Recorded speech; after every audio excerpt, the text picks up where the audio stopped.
Welcome to Vibrational Revelations. I'm Elena. I'm Alejandro. And it's truly an honor for us to reveal to you the frequencies of classical composers today. Of course, there's so many more we want to reveal, but we decided to limit it to 7 composers today. And as you see, every week, every journey of every character we reveal, I'm sure the characters that you will hear us talk about today or reveal their frequency somehow have played a role in your life. Whether you've gone to watch a concert, right? Listen to this music on your radio, or maybe you've gone to a ballet and watched Swan Lake, Nutcracker, whatever it might be. Or you were forced as a child to play piano. But somehow these incredible characters have made a major impact on history, on humanity, and every one of us. So I think more than ever, as we're diving deep into history, historical figures and frequencies of those people, it puts everything into perspective of why Alejandro and I always talk about that we cannot be judging anyone at all, because every journey is absolutely unique and beautiful. Everyone plays an important role in this lifetime, and everyone contributes with their beautiful divine spark somehow. Mm-hmm. So this is really to honor every being that we are revealing to you and always have been revealing, right? And we can describe and explain that which is fact, but when we want to change it, to fit our own perspective, that's when we begin to judge. Yes. So that has to be out of the equation. Yes. Yeah, in order to feel our own divine essence, right? Because judgment distorts that flow. Yes. Mm-hmm. And it is through those revelations that we do. Of course, we cannot dive into the historical lifetime readings that we do privately. And that would give so much more insight into what's been truly going on. But I think that through the frequencies that we reveal, it will give you a deep insight. And then, of course, it's beautiful after that to go and research.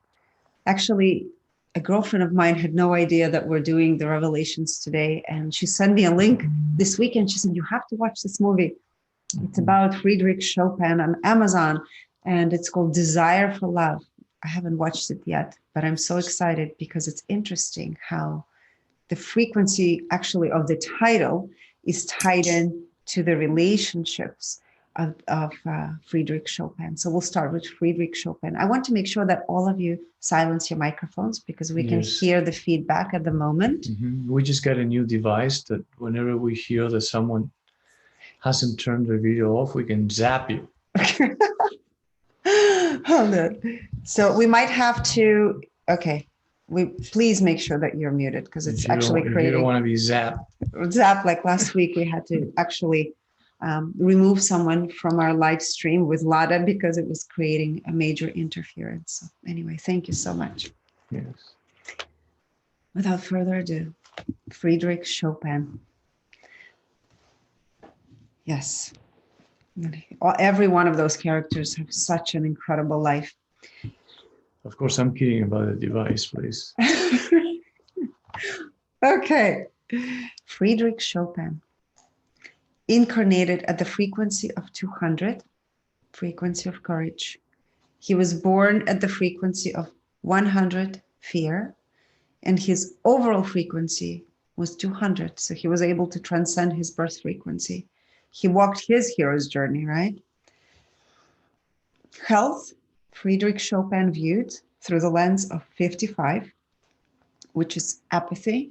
Oh, one thing I forgot to mention, that he was a Polish composer and virtuoso pianist. He viewed finances through the frequency of 200, courage. His creativity was at the frequency of 750, the frequency of enlightenment. Relationships he viewed through the frequency of 125, desire. This is why I said actually the film that was sent to us this weekend, which we haven't seen, the title of it is Desire for Love. And it's interesting because his relationships are the desire frequency, right? This unfulfilled desire, 125. Personal growth, Friedrich Chopin viewed through the lens of courage, 200. Philanthropy he viewed through the frequency of 125, desire. And his intuition was at the frequency of 700, enlightenment. And this is something that you will see throughout today's revelations, something that you also saw as a pattern in the famous painters and artists 2 weeks ago in one of our episodes. You'll see the frequencies of creativity and intuition coming into play. He enjoyed his divine role, 82%. His ego was at 88%, and he was ruled mostly 91% by the inferior ego. He was in the now, 83%. He was in his integrity, 89%. Self-awareness, 81%. Clarity, 81%. He was in alignment with his divine purpose, 96%. And alignment with personal purpose, 90%. So you could see that his goals of what he wanted to achieve in life were slightly less than the role that he came here to play at a higher, almost full alignment. His compassion was at 94%. And I said he's in the now 83%. Now, for today, we decided to measure frequencies of some of the masterpieces, right? The compositions that they've created. So for Frédéric Chopin, we read the frequency of Nocturne number 2, and its vibrational frequency was at 700, or is at 700, the frequency of enlightenment. So when you guys listen to the music, you also can connect to that frequency. Yes, it's beautiful. Beautiful. No wonder, one of my kids, Mark, he always says to me, Mom, after work, you need to listen to classical music. So when I come home, he turns on the classical music. He's like, this is the music that heals. I thought yes, it is recommended to play classical music for babies, right? Newborns. Yes. Yeah. Absolutely. Okay, Pyotr Ilyich Tchaikovsky, a Russian composer during the Romantic period. He was incarnated at the frequency of 540, joy. He was born at the frequency of 350, which is acceptance. And his overall frequency was 500, love. He viewed health through the lens of fear, 100. Finances through the frequency of 200, courage. His creativity was at the frequency of 900, which is the frequency of enlightenment. He viewed relationships through the frequency of reason, 400. Personal growth through the frequency of 400, reason. Philanthropy, also reason, 450. And his intuition is at the frequency of 700, the frequency of enlightenment. Again, those two important aspects that you see, and you'll see throughout the episode today, is the high frequency, enlightened frequency of creativity and philanthropy. And intuition. He enjoyed his role 87% of the time. He was in his ego 90%, and mostly 58% of it was superior. He was in the now 97%. His integrity was 100%. Self-awareness 97%. Clarity 100%. He was in full alignment with his divine and personal purpose at 100%. His compassion was at 99%. And I thought, well, let's measure the frequency of Waltz of the Flowers, right? So Waltz of the Flowers, the frequency of that is 700, the frequency of enlightenment. Antonio Vivaldi, Italian composer during the Baroque period. He was also a violinist virtuoso. He was born in Venice, Italy. His overall frequency is 540, joy. He incarnated at the frequency of joy, 540, and he was born at the frequency of 500, love. He viewed his health through the frequency of 525. Finances through the frequency of 400, reason. Creativity for Vivaldi, 1000. Incredible. Relationships he viewed through the frequency of 350, acceptance. Personal growth he viewed through the frequency of 500, love. Philanthropy, 310, which is the frequency of willingness. Intuition he viewed through the lens of 850, again, enlightenment. Joy, he enjoyed his role, 93%. He was 87% in his ego, and he was mostly ruled by his inferior ego at 89%. He was in the now, 92%. Integrity, 89%. Self-awareness, 95%. Clarity, 93%. He was in full alignment with his divine and personal purpose at 100%. He was in his compassion, 92%. And here's the pieces of music that we wrote down for you guys. I think you'll find it fascinating. Of course, the most famous, Four Seasons. So we broke down the frequencies of each part, right? Winter, spring, summer, and autumn, in case you might have been curious about it. So summer, the frequency of the summer piece from Four Seasons vibrates at the frequency of 850. Summer 700. Oh, okay, sorry, spring. Spring is 850. Summer is 700. Autumn, 750. And winter, 625. I thought you guys might find this fascinating. Mm-hmm, So if you like listening to Vivaldi, it's perfect. Okay, Johann Strauss II. He was the youngest of the Austrian composer, Johann Strauss. He wrote over 500 waltzes. And I'm sure you guys have heard his waltzes. All I can share is when I was 14 years old, I was in Austria with my family. And I remember going to Schönbrunn Park in Vienna, Austria. And this is one of the most memorable moments of my life when in the park, there was an orchestra and they were playing Strauss waltzes. Blue Danube was one of them. And I just thought, actually, we measured the frequency of that. So we'll give that to you as soon as I'm done revealing the frequencies of Johann Strauss II. And Andre Rieu does an incredible job, or he's done, I don't know if you guys have been to his concert, reviving the beautiful waltzes, right, from Johann Strauss. Yeah, he's amazing. Amazing. He comes to Tampa often. He does, yeah. He was here for every year, almost every year. Mm-hmm. Okay, so Johann Strauss II incarnated at the frequency of 650, frequency of peace. He was born at the frequency of 250, neutrality, and his overall frequency was 540, which is the frequency of joy. No wonder his music brings joy to me. Every time I hear a waltz, yes, it makes me happy. Mm-hmm. Health, he viewed through the frequency of 200, courage. Finances, through the frequency of 250, which is the frequency of neutrality. Creativity is at 1000.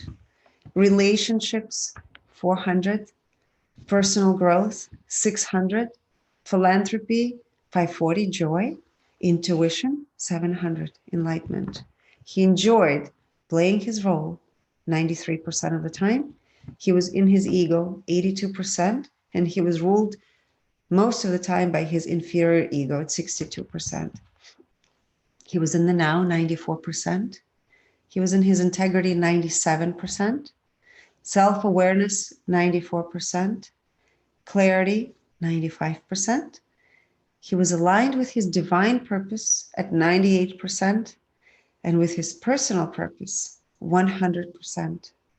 His compassion was at 91%.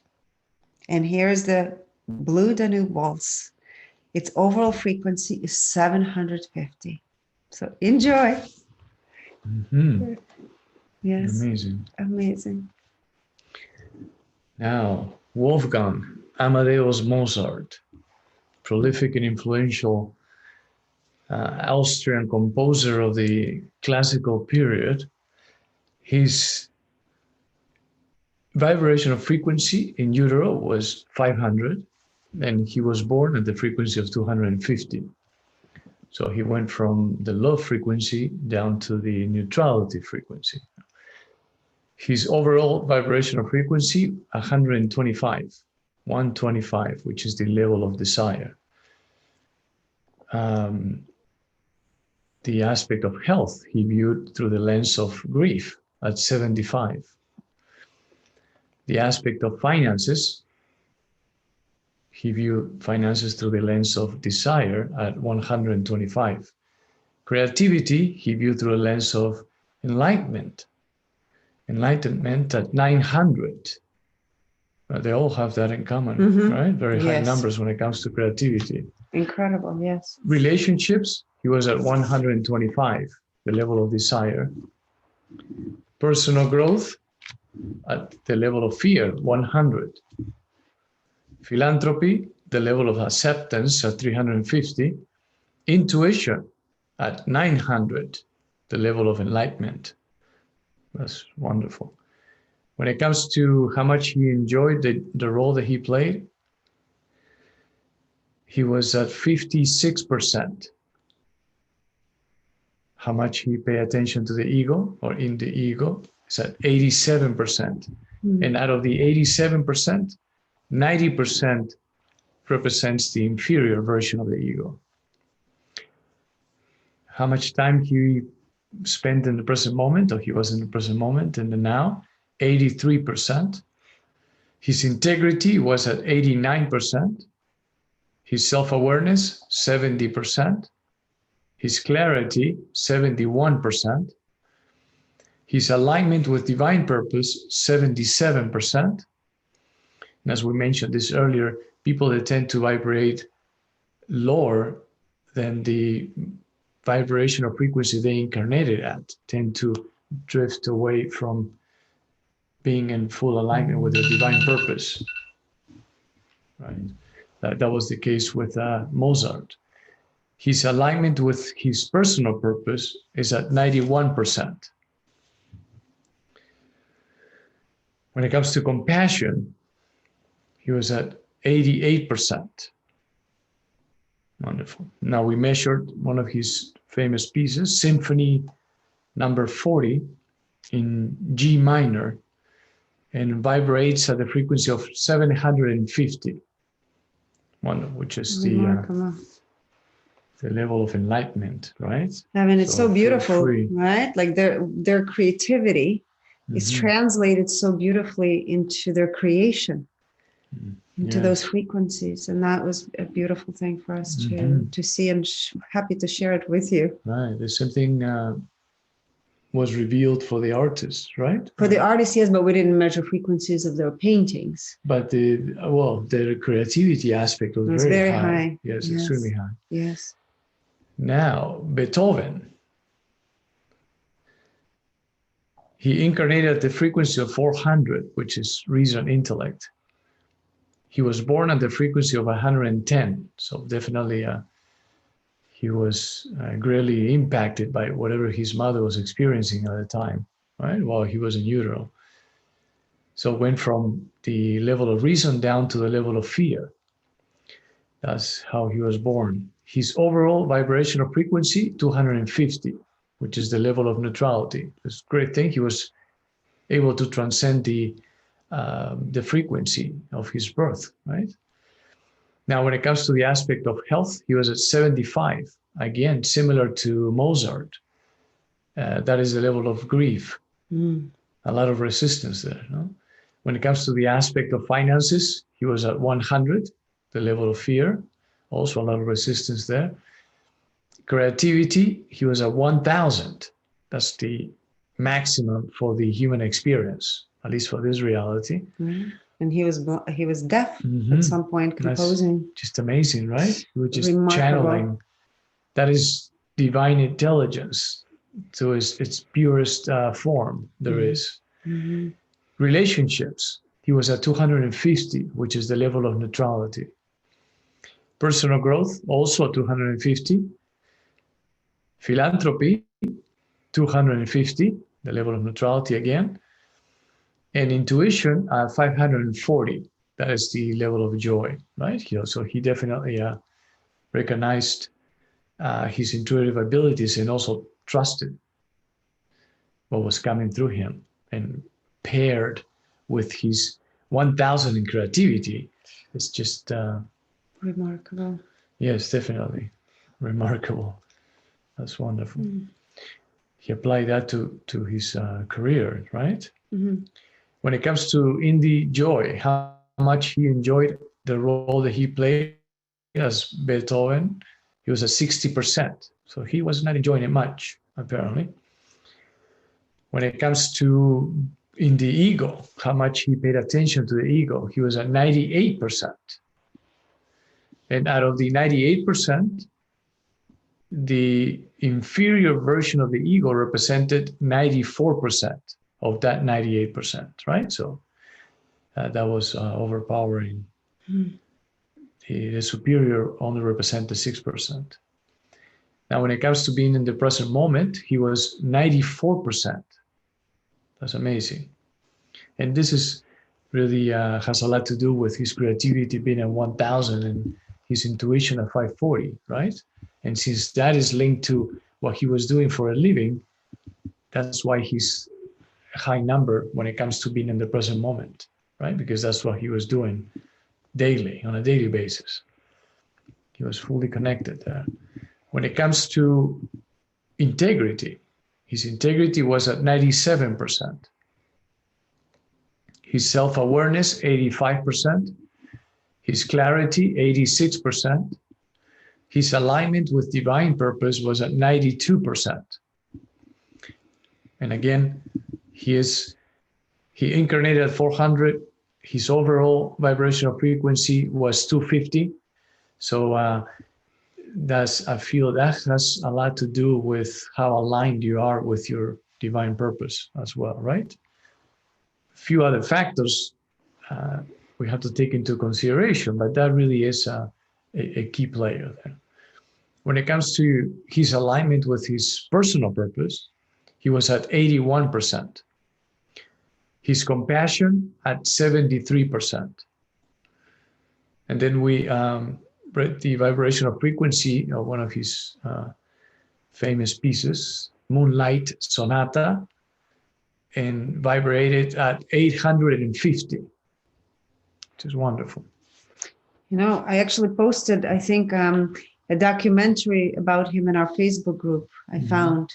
So for those of you that want to watch something about Beethoven, you can Google it, of course, on YouTube. But he was extremely abused as a child. His father was alcoholic, so he had a lot of trauma. And it, of course, made sense when we read that and processed grief in his health area, right? I'm surprised that his relationships didn't come up as a bigger imbalance, because he was always craving to be the father and to find the love of his life. He wanted to get married, and he never could fulfill that. So that also explains why who adopted. He was fighting in the courts, for his nephew. But it also made sense why he's so out of alignment with his personal purpose, because he never felt that he achieved what he desired for him as a human being on this planet, right? Where from a divine perspective, of course, he was so much closer to his divine alignment. Yes, and having a child was a big one for him, right? Yes. And also his joy, only at 60%. Yes. With all that he was able to accomplish, right? Right. Now, when it comes to Johann Sebastian Bach, another German composer and musician, he incarnated at the frequency of 400. He was born at the frequency of 200, so dropped from the level of reason down to the level of courage, right? His overall frequency, 250, which is the level of neutrality. His health, he viewed health through the lens of neutrality at 250. Finances, through the lens of reason, high intellect. Creativity, 850, another high number. That's the lens of enlightenment, right? It was in the flow. Relationships at 110, which is the level of fear. personal growth at 250, the level of neutrality, philanthropy at 200, the level of courage, intuition at 500, the level of love. So he was in the flow there, and I think most of them have, yes, very good numbers when it comes to creativity and intuition as well, right? Excellent. When it comes to how much he enjoyed the role that he played as Johann Sebastian Bach, he enjoyed it 82%, at 82%. That's great. When it comes to the ego, in the ego, how much he paid attention to the ego, that was at 96%. Almost similar to Beethoven. Beethoven was a 98%. And out of the 96% in the ego, 96% represented the inferior version of the ego for Johann Sebastian Bach. And for Beethoven also, they have that in common as well, because for Beethoven was the inferior version of the ego was at 94% out of the 98%. So the inferior was the one that turn this off, that overpowered there, took control of their decision-making process. When it comes to being in the present moment and the now, for Johann Sebastian Bach is at 87%, his integrity at 96%, his self-awareness 96%, his clarity 97%, his alignment with divine purpose is at 93%, and his alignment with his personal purpose is at 92%. Now, when it comes to his compassion, he was at 83%. And then we read the vibrational frequency, again, one of his famous pieces, Toccata and Fugue, or how will you say it? Yeah. Fugue. In D minor. Toccata and Fugue in D minor at 400, which is the level of reason, high intellect. There's so many other pieces, of course, we can measure frequencies for. I just wanted to briefly touch upon Mozart. Yes. Because Mozart had a lot of addictive patterns, right? Alcoholism, right?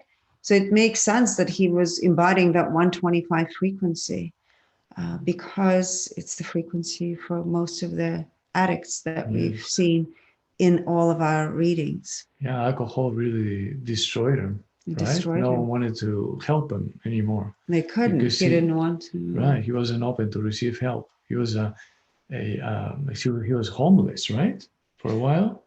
I don't remember. On the streets, drunk. Maybe. I'll have to go back Maybe and I'm revisit. confusing him with Luis Miguel or Julio Iglesias. No. I'm kidding. But yes, he also has 125s in his aspect of finances and relationships. Yeah. 125. So anyways, you guys can see we cannot judge any of those frequencies because every single frequency matters.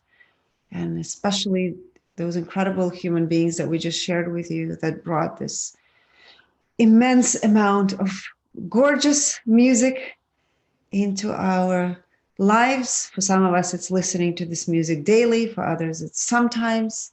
So whatever inspires you, I'm sure you guys, through listening, maybe your kids have been playing this music. Maybe you have been playing this music. I know that Moonlight Sonata has been a piece that all of my kids played. Yes. So beautiful. Yes. So thank you so much. We'll take now all of your questions. Yes. All right. So let's open up. Oh, we forgot to share the slides, but that's all right.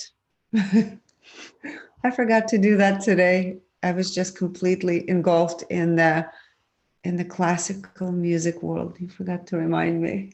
I forgot to remind you. Normally I'm good. Everything looked so good that I thought nothing, I didn't feel anything was missing. Okay. But yes, you can do it now if you like. Well, I'll have to look it up. Okay, let's see. Vivaldi's overall frequency was 540. You know, I think I also read that Vivaldi was a Catholic priest, which I had no idea until afterwards we started researching. Roman Catholic priest, Yeah. right? Well, he was Venetian, but I don't know if it was Roman. I do feel Tchaikovsky so deep, Natalie wrote. His music stuck an accord in me. I think every composer we talked about, I feel them deeply as well. Yes, their music just inspires and heals and clears. Yvette said, love that you also tested the music. Yes. All right, let's see. The most beautiful compositions were composed during that time. Incredible creativity, yes. Natalie wrote, the universe had great messengers at that time. Yes. But I would say at this moment in time, we also have different geniuses in our world, just sharing something new and different, right? In a different way. Matilda wrote, he died very poor with debts because he was addicted to gambling. That's right. That's what Mozart, that's what happened. So that's correct. Can you share Blue Danube Waltz? I missed that one. 750 was the frequency for that waltz.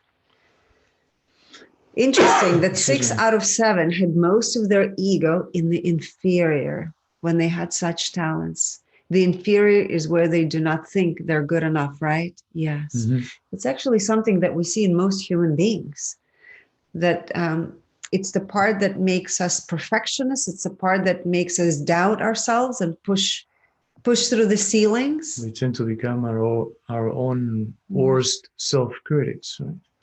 Yes. Where nothing is good enough. Oh, please do not. So they're asking for you to explain the difference between superior and inferior ego. Mm-hmm. Yes, Alejandro will explain it.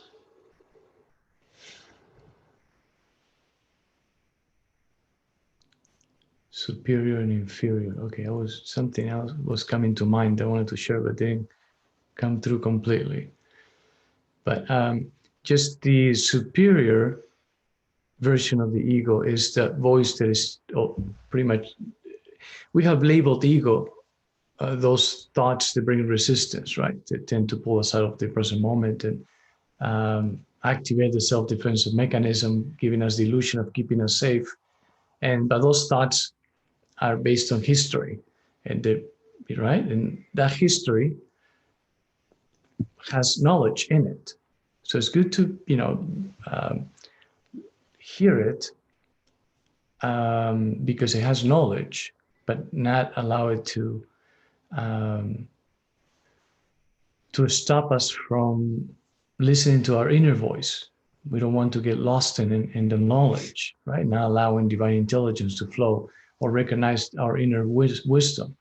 And those thoughts that are telling us that we're not good enough, right? Due to past experiences.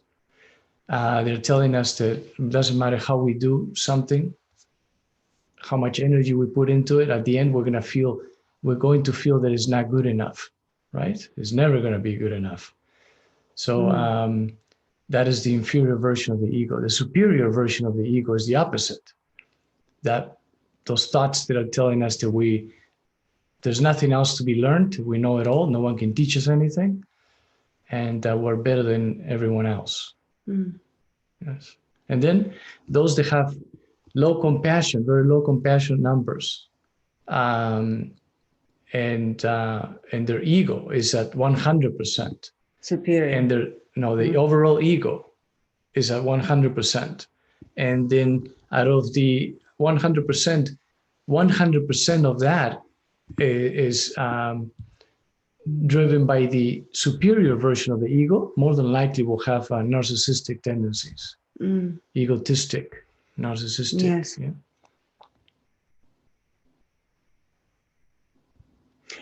Julie wrote, I would think that a frequency of desire would translate into wonderful music, embracing the human condition. I think like for Mozart, in his case, what translated into his music was not the 125 frequency, but his creativity frequency, which was, what was it for him? 900. And his intuition, paired with his intuition. So that's where he channeled most of his energy, Mm-hmm. right? And the desire was more of his human experience, Right. whereas the other one came from an absolutely divine place. Right. The desire is a frequency based on or determined by his perspective of life, right? Jeanette wrote, thank you. I'm very touched most about Mozart because I played his music from childhood. His music was and is so comforting. Absolutely. Mm-hmm. I think every one of them touches me deeply. Like I have tears coming up. Does Vivaldi's self-awareness? Yes, I will give that to you. 95%. Inferior creates drive. Yes, it can. Mm-hmm. Okay, inferior ego. Nigel wrote, I'm new here, so forgive me if I'm asking something you have covered many times before. But without giving away your secret magic, how do you go about measuring the vibration of composition, please? Same way we would read anything else. Just know, first of all, this is a great question. Just keep in mind, everything is energy. And energy speaks through frequencies and vibrations, right? Everything resonates, is in resonance. It's in this constant state of motion. So with the intent of knowing what you're measuring, you can measure anything. Mm-hmm. So because frequencies, what is it? Information. So we're just pulling information from the field. Mm-hmm. Inferior creates drive, no? Well, so does superior. It all depends what drives you. Right. For some people, yes, that's so it. You can be driven by inferior or superior. Yes. But the narcissistic person will be driven by superior. Yes. Shanti says, it seems that their creativity numbers had maybe the biggest effect on the frequency of their music. Yes. You know, to me, I always describe creativity as creation, or what is it? Inspiration in action. In action. So, yes, it translates so beautifully into the frequencies. Their creation does, right? Because it's whatever inspires them the most. And you can see this so beautifully in their creativity. So absolutely. Valentina. And they trusted their intuition as well, right? Yes. Valentina wrote, thank you for helping me see what my heart resonates with through those wonderful beings, through this amazing work. Yes, thank you. You know, for us, every being that we read is important. And this is something that we hope you take away with you every single episode that you watch. And you can see how we cannot judge these frequencies because every person comes here with their own struggles, with their own beautiful gifts. And all for the sake of the experience. Yes. Yes. Natalie wrote, thank you so much, pointing out that we are not here to judge, but to observe and learn. We've finally heard what we long ago felt, what our intuition told us. Oh, that's beautiful. Yes, thank you. It's great. It's true. Yes. Margaret says, do you think having a negative ego is helpful? What is negative? The negative ego is helpful.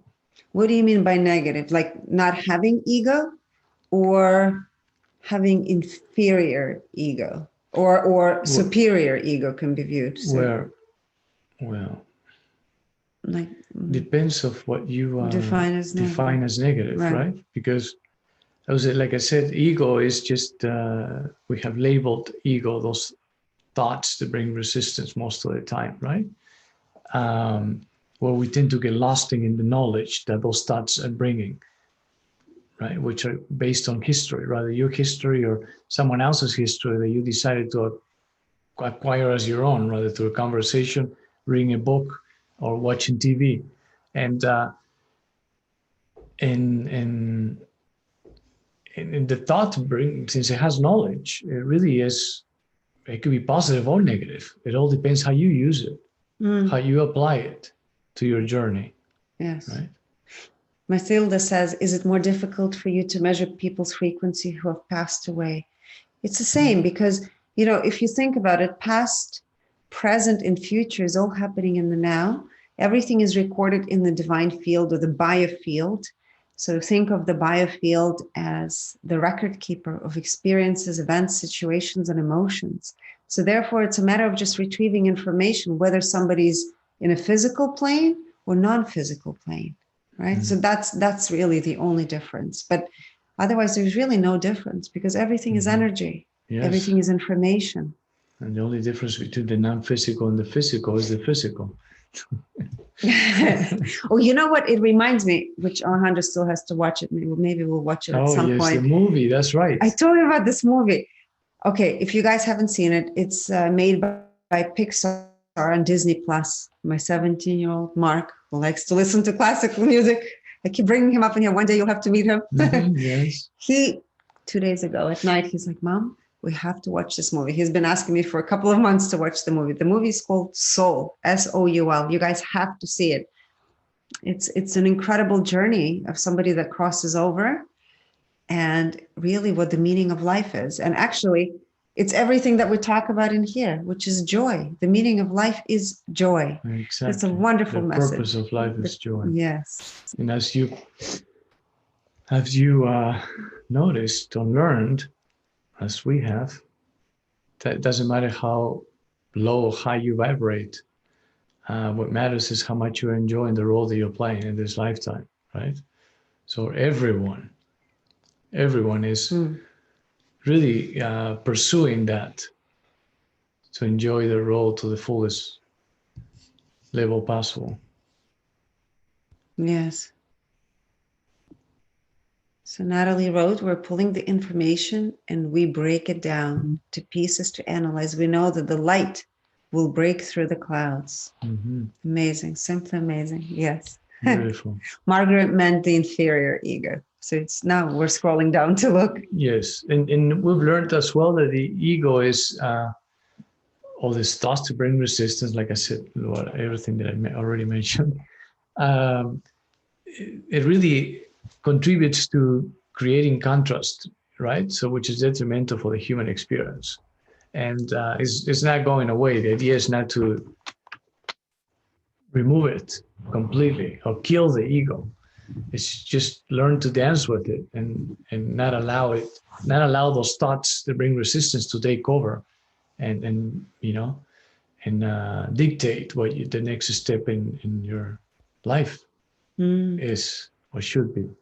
Yes. And follow more your inner voice, your inner wisdom. Valentina wrote, I'm having this wonderful experience of each person on this webinar as a note in a symphony. Mm-hmm. That's so beautiful.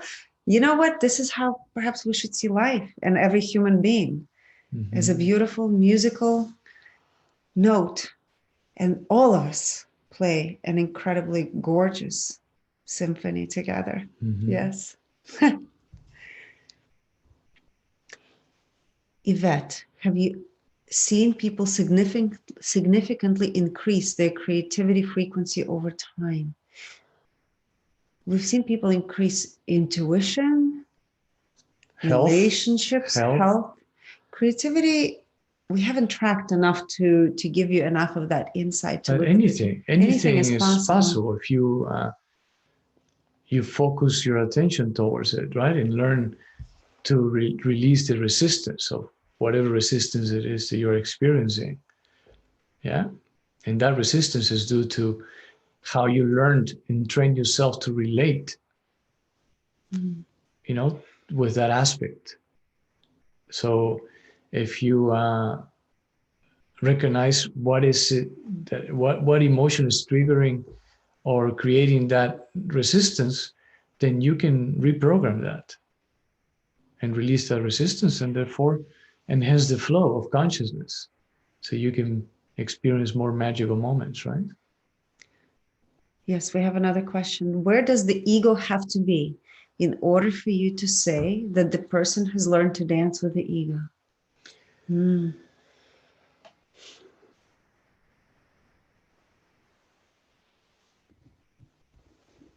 Wherever it is that you feel you're following your inner wisdom and then no longer attached to the preconceived ideas.